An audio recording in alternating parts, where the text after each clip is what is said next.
All right, so question number one: how are you using AI like ChatGPT in your youth ministry? So I'm just going to bring it up. There's a prompt question down at the bottom. So I'm going to enter a question. So let's just look at the three.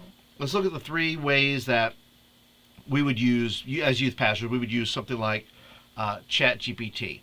And so you can see over here on the left-hand side, I have some things I've already done.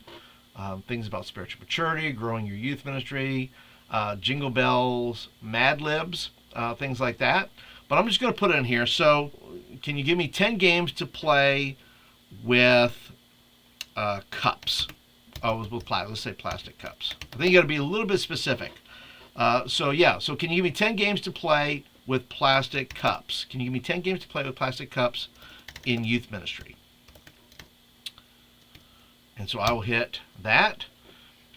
And like I said, it can be unique to whatever. I mean, people use cups all the time, so it's a very prevalent type of thing. You see a lot of videos for that. So as it now begins to, so if you're doing something very specific, like, oh, we're going to do cups, well, you can go ahead and have your cups right here. There's cup stacking. You can make cup pyramids. There's cup bowling. There's cup relay race. This is a great way to get kids to move, dividing your group into teams. Give each team a stack of cups. The team must race to stack and unstack their cups as quickly as possible. First team to win. Cup scavenger hunt.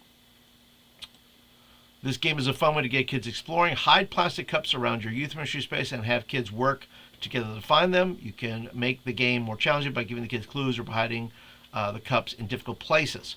So I would say that you could take this. Once again, this doesn't have to do it all for you, but what it can do is give you ideas. It's meant to me. I use it as a way to spark my brain. So like that, if I did a cup scavenger hunt, I would have either different colored cups, or the cups would have something written on them.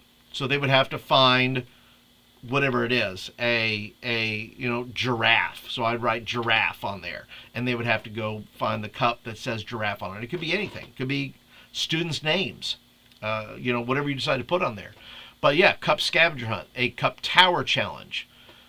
This is a great way to test kids' engineering skills. Give each team a stack of cups and have them build the tallest tower they can. The team with the tallest tower that doesn't fall over wins.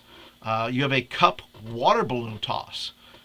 Great for summer here. Cup water balloon toss. This game is a great way to cool off a hot day. Fill plastic cups with water balloons and have the kids toss them back and forth.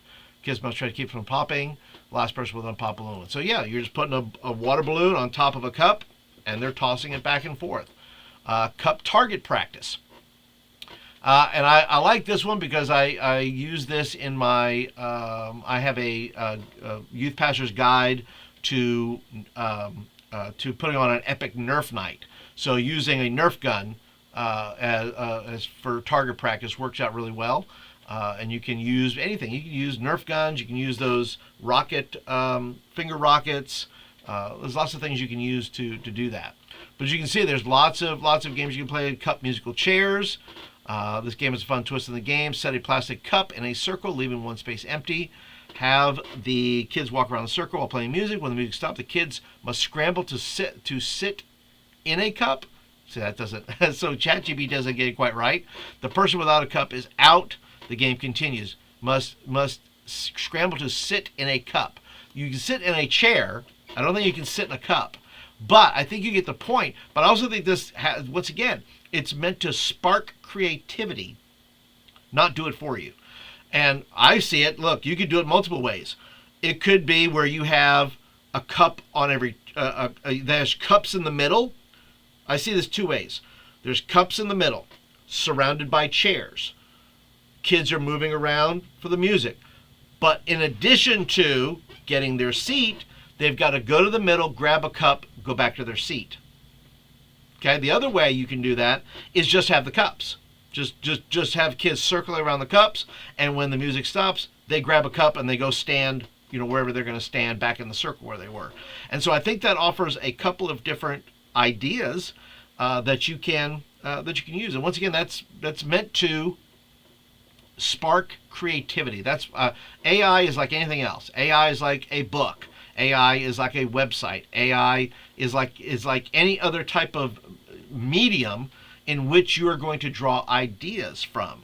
And so something simple like choosing a game, well, it gives you that based on what you put in there. So if you say I need 10 games, let's say it's not cups, but you say it's food. I need 10 food games, or I need 10 messy games, or whatever it is. It will certainly be happy to assist you.